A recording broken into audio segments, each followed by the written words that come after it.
Alright, YouTube, put your stove on medium. Take some olive oil. You got peppers and onions in there. The thing you're going to want to do is add a really good Spanish seasoning. So use like adobo. And the thing you're going to want to do is just stir this around. And then when this gets cooked to the preference that you want, we're going to add some tomatoes.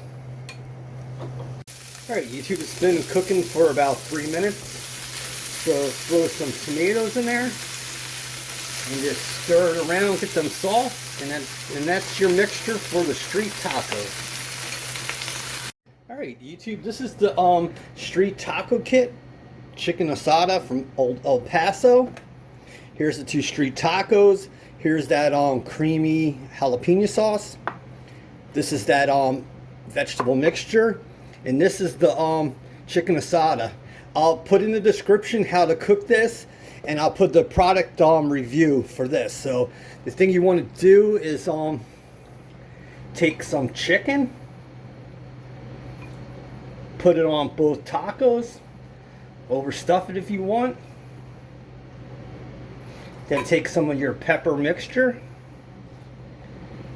load it up. Like I said, you can overstuff everything if you want. And it's all up to you. And this is how easy it is. Then to top it off, take your sauce, drizzle that on there, and that's it, folks. That's how easy it is to make these chicken asada street tacos. Look in the description for how to cook this and product review, and I'll put a link on how you can get this. But that's how you can make these tacos so easy. Alright, so in the description of this, I'll put a link on how you can get this.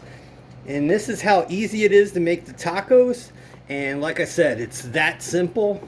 And hit the like button, hit subscribe, and many more old El Paso and Ortega recipes to come. Love you. God bless.